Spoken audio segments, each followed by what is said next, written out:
Это небольшая квартира, но у нее вот такое панорамное остекление.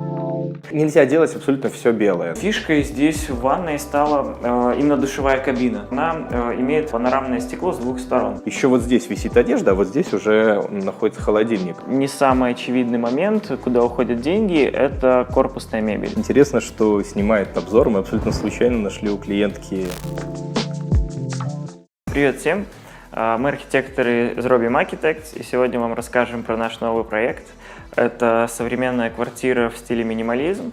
Она находится в новом квартале, Новая Боровая, который располагается в городе Минске. Наша задача была именно создать интерьер, который находится в контексте этого квартала. Это очень небольшой, но тем не менее крайне функциональный объект, который сделан для одного человека. Тут проживает одна девушка. Давайте посмотрим.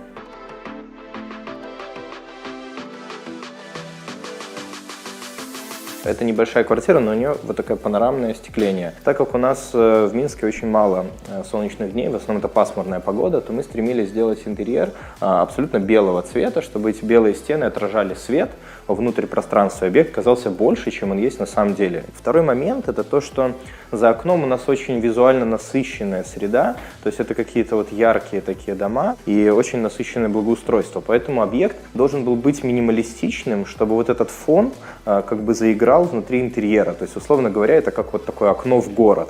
И вот это основная как бы идея — сделать объект нейтральным, минималистичным и светлым. Все стены в объекте светлые, кроме вот этого функционального блока санузла, который выделен деревянными шпанированными панелями. Нельзя делать абсолютно все белое, да? Тогда глаз теряется и не на чем сконцентрироваться. Мы специально выделили вот этот блок. В этом объекте есть несколько функциональных зон. Это входная зона, это зона living space, в которой находится кухня, и это зона спальни, которая находится в общей площади с квартирой, но может отделяться шторой. Ну, также есть достаточно большой такой балкон, наверное, правильно это назвать даже мини-терраса. Попадаем мы в квартиру через вот эту дверь, и отсюда начинается система хранения. Для начала это открытые какие-то полки и крючки, где можно повесить, собственно, куртку. Напротив них находится зеркало, в которое интегрирована сдвижная зеркальная дверь в санузел. И вот отсюда пошли гардеробные системы в пространство living space. Их мы делали таким образом, чтобы их абсолютно не было видно, чтобы они сливались со стенами. В минимализме очень важно хорошо сделать детали. Здесь мы, например, поработали над вот этими ручками,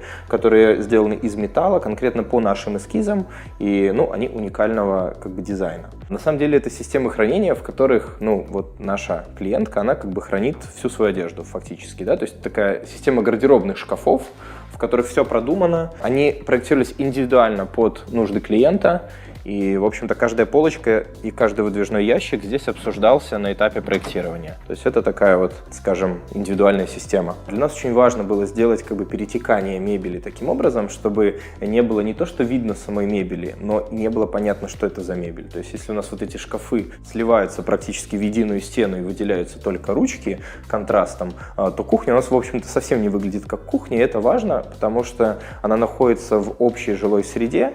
И если бы мы здесь сделали кухню, там, скажем, с верхними шкафчиками, с какой-то кухонной утварью, черпачками и прочим, появился бы некий визуальный шум, и квартира бы не смотрелась такой минималистичной, мы бы не достигли своей цели. Поэтому мы очень, на мой взгляд, грамотно вписали. У нас вот здесь вот находится холодильник, еще вот здесь висит одежда, а вот здесь уже находится холодильник. Снизу морозильная камера. Тут есть, на самом деле, вся необходимая техника. Духовой шкаф, тут у нас посудомоечная машина, значит, мойка, варочная поверхность. Тут все как бы вписано, и полный функционал кухни, он есть, но это абсолютно не выглядит как кухня. Это важно. Притом она сделана в одном цвете, это такой моноколор, даже там подкладная мойка, столешница из камня, смеситель. Все сделано в одном цвете и добавляет какой-то скульптурности этому объекту. Вместо верхних шкафчиков в кухне у нас есть сверху такой короб под потолком, который идет по уровню окончания окна, и он для инженерных систем. То есть здесь у нас интегрирован свет в той зоне, где он обязательно нужен, вытяжка встроенного монтажа, которая специально рассчитана на вот такую рабочую высоту.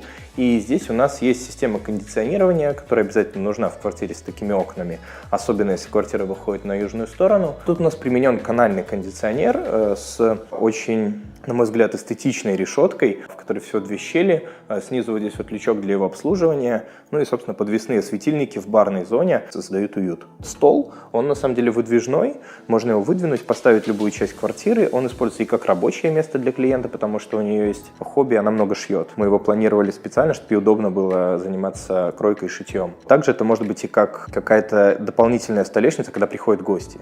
Центральную часть этого living space у нас занимает диван бренда Hey, скандинавской фабрики, и, в общем-то, он такого серого нейтрального цвета, это называется панорамный диван, потому что на него можно присесть там, условно говоря, вот как отсюда, так и с любого другого края этого дивана. Такая центральная точка, которая собирает весь интерьер. Смотрит он, естественно, как бы на хороший вид, но также у клиента есть телевизор. Изначально мы не хотели вешать вообще никакой телевизор, потому что он как бы убивал концепцию интерьера. По нашей задумке надо было просто смотреть в окно, там, смотреть в ноутбук, то есть куда-то, но не в телевизор. Потом в процессе проектирования телевизор все же появился, но мы сделали его так, чтобы он был на поворотном кронштейне, чтобы можно было смотреть из любой зоны квартиры, и он в белой рамке и небольшой, чтобы как бы не перебивал основную идею интерьера.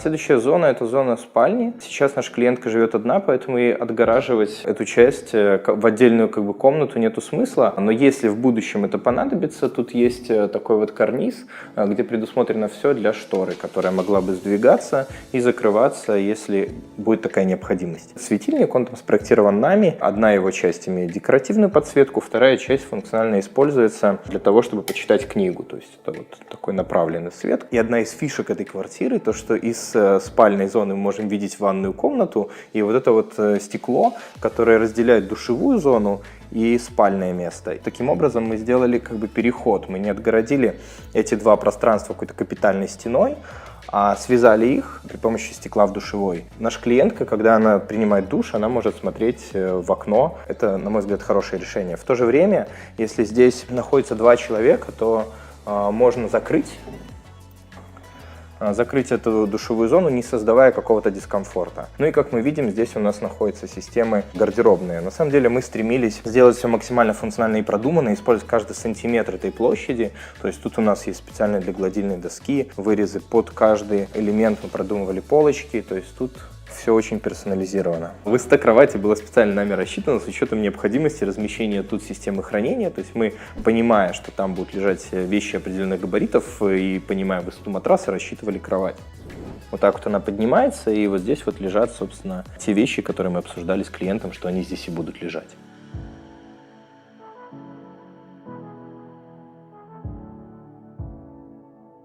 Здесь у нас располагается санузел. Это небольшое пространство, поэтому мы хотели его сделать максимально эргономичным. С правой стороны у нас располагается такая столешница с умывальником. Под ней мы встроили стиральную машину, то есть эта высота чуть выше, чем стандартная, чтобы поместилась стиральная машина, но мы это компенсировали тем, что здесь у нас врезной умывальник, и поэтому мыть руки тоже удобно. Над ней расположили полочки для всякой утвари. Когда делается встроенный унитаз с бачком встроенным, то над ним всегда пустое место. То есть кто-то это делает просто ступенькой, у нас здесь получилась более функциональная вещь, то есть сверху это какие-то полочки, опять-таки для утвари, здесь это стандартные краны и счетчики. Тут у нас такой инженерный уголок, скажем так. Основной фишкой здесь в ванной стала именно душевая кабина. То есть, если мы посмотрим, то она имеет панорамное стекло с 2 сторон. То есть, это вот входная дверька,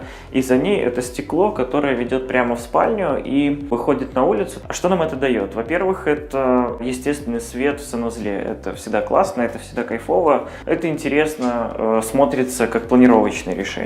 На самом деле, вот здесь у нас столб коммуникаций, и там получается монолитная стена. Конечно, самая банальная идея была бы сюда разместить стиральную машину, сушку, но там мы просто лишились бы отдельной душевой кабины, потому что ее тут просто некуда поставить. А таким образом мы, получается, использовали эту нишу, она небольшая, на 70 на где-то 80 сантиметров, то есть это минимальный такой размер душевой, но в то же время здесь все практично и удобно. Все это сделано из крупного керамогранита, то есть если вы посмотрите, то здесь здесь нету ни одного шва по периметру вот этой всей душевой кабины. Специальный материал, такой крупный листовой, он идет 3 метра на метр. А сантехнику мы выбрали всю белую, за ней нужен минимальный уход. Это не хром, на котором остаются капли, это не черная сантехника, на которой тоже видно хлорка, если вода плохая. Белая – самый лучший вариант. Здесь у нас располагается ванная.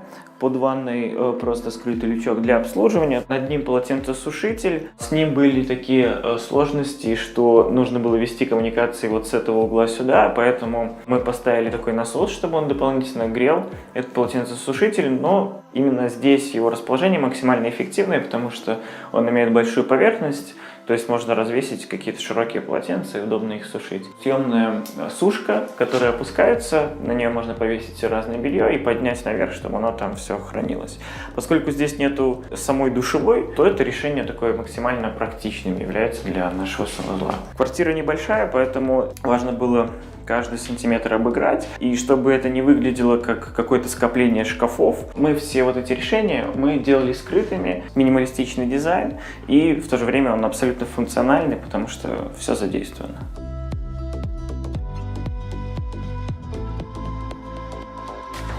Интересно, что снимая этот обзор, мы абсолютно случайно нашли у клиентки наш дизайн-проект, то есть она прям хранит альбом, за что ей большое спасибо. Мы еще раз посмотрели на этот альбом, как интерьер выглядел, когда мы его проектировали, и как он выглядит в реальности. И как видите, тут не сильно много чего отличается, а те вещи, которые мы все-таки заменили, они стали эстетичнее. Например, вот эта решетка задумывалась как большой громоздкий элемент, в итоге мы нашли щелевой диффузор, который гораздо эстетичнее. Поэтому хотел бы сказать начинающим дизайнерам, продумывайте свои проекты очень досконально, прям тратьте на это много времени, говорите, что вам на проект нужно там 2, 3, 4 месяца, считайте каждый элемент, оговаривайте все условия с поставщиками и исправляйте визуализацию, чтобы в итоге проект был настолько правильным, чтобы он реализовывался там на 90-95%. Это очень важно, тогда клиент получает не какую-то условную картинку, он получает настоящий дизайн-проект. Мы в своей студии стремимся делать именно так. На всю реализацию вплоть до тапочек было потрачено в районе $70 тысяч. Ценовой сегмент нашей квартиры, естественно, это были не бюджетные решения, но и это не супер премиум. Вообще, в принципе, в дизайнерских ремонтах есть два больших кита, условно говоря, куда уходят все деньги. Про первый, наверное, все вы знаете, это стройка, работы строителей плюс материалы. А в нашем случае это было в районе $17 тысяч. Второе, не самый очевидный момент, куда уходят деньги, это корпусная мебель. Почти вся квартира, она сделана из каких-то индивидуальных вещей. В нашем случае это было в районе $20 тысяч. Дальше мы уже разбиваем, то есть там примерно 5 тысяч за пол, примерно 5 тысяч за свет.